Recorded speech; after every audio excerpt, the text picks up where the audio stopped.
Buenos días. La palabra de hoy se llama la transfiguración. Nos conoceremos en el cielo. Seremos capaces de reconocer en el cielo a los que conocemos durante esta vida. En Mateo 8:11 dice que en el reino de los cielos muchos se sentarán con Abraham, Isaac y Jacob. Para que esto sea verdad, debemos ser capaces de reconocer, saber con quién estamos sentados y por lo tanto nosotros mismos también debemos ser reconocibles. Es decir, que esto da a entender que nos conoceremos en el cielo. De este pasaje se puede deducir que al menos después de la resurrección de entre los muertos seremos reconocibles por otros porque estaremos en una existencia corporal. Una vez más, la transfiguración de Jesús.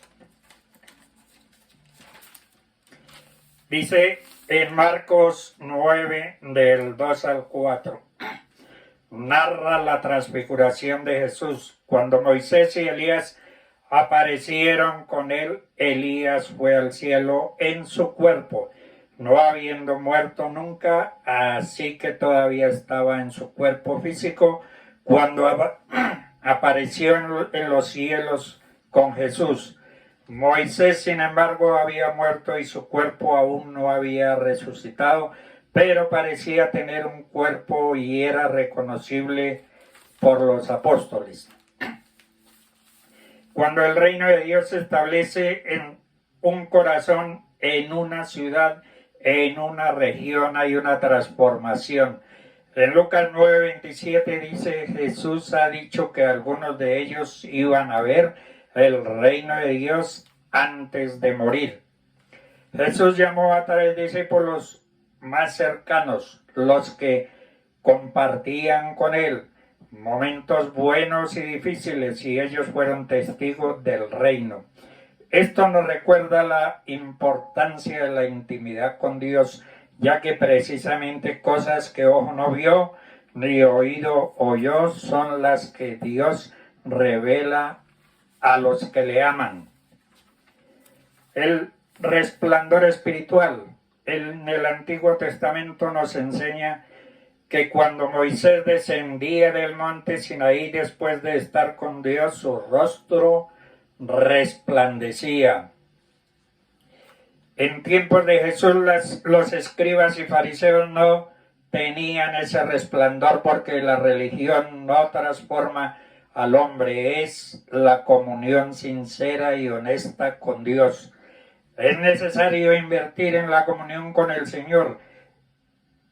Dice la palabra, y subió al monte a orar, expresión que nos deja ver el anhelo, compromiso, esfuerzo y objetivo de Jesús.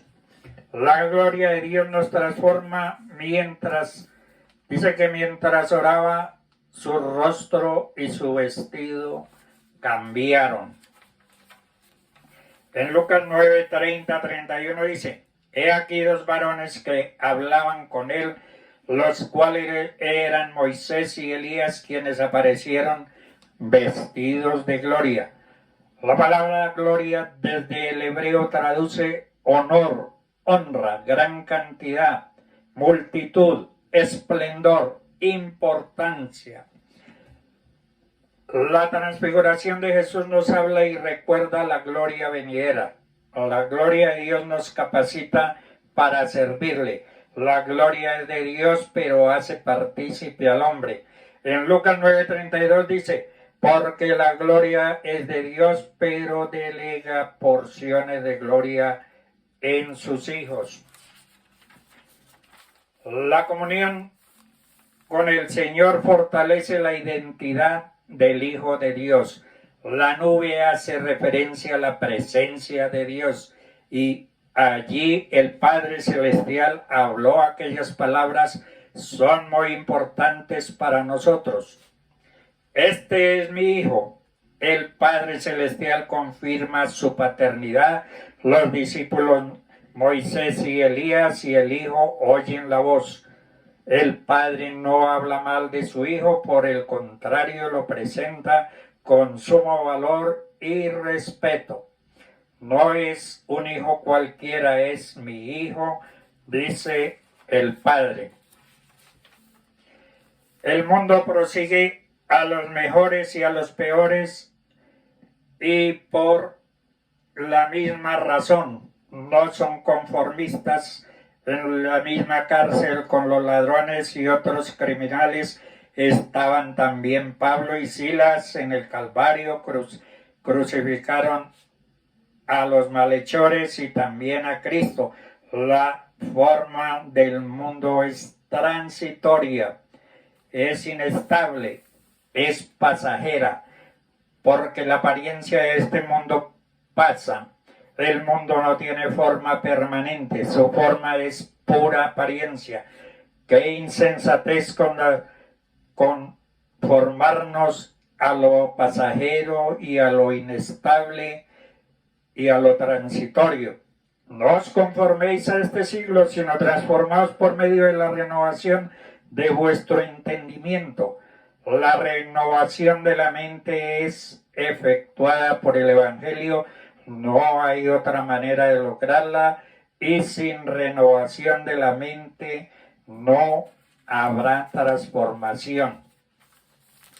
Es imperativo que se predique, se enseñe acerca, se obedezca, porque si los hombres no se transforman, no pueden ir al cielo, y no pueden transformarse si no oyen, si no aprenden, si no creen y obedecen la enseñanza.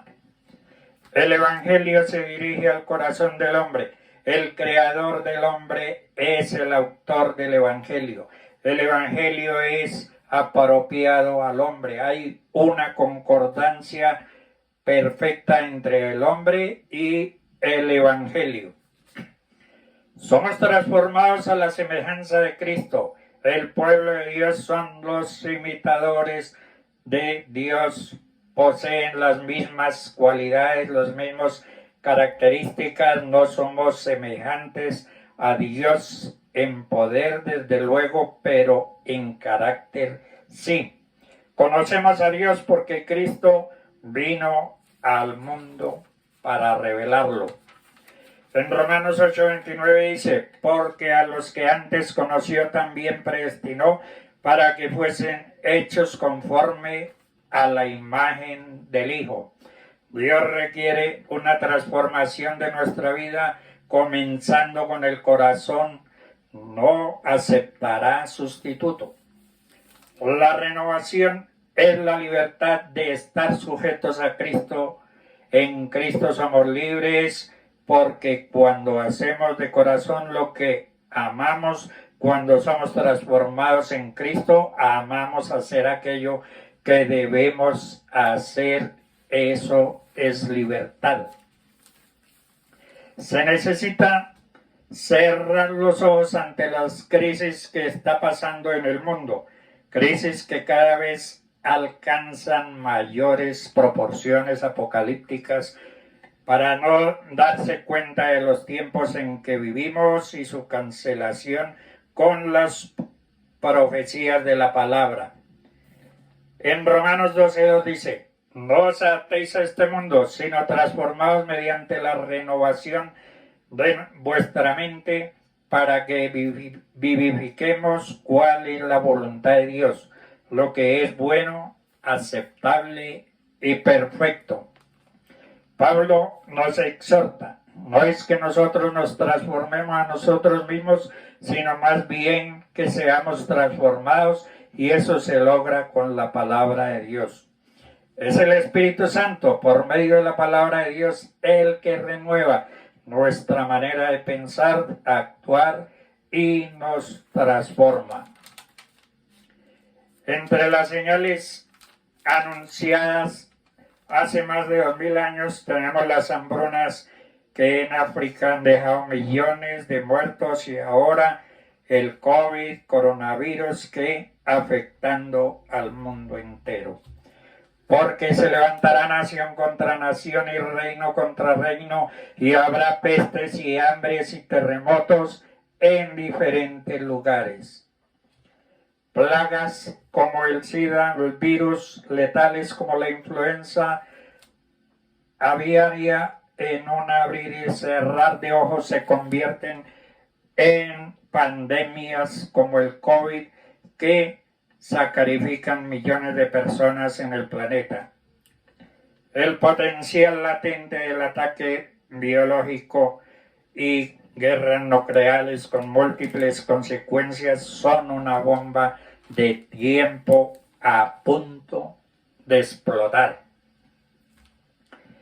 Los extremistas musulmanes cuentan hoy con los recursos tecnológicos y económicos necesarios. Ellos están dispuestos hasta sacrificar sus propias vidas en ataques suicidas cuando ya lo han demostrado.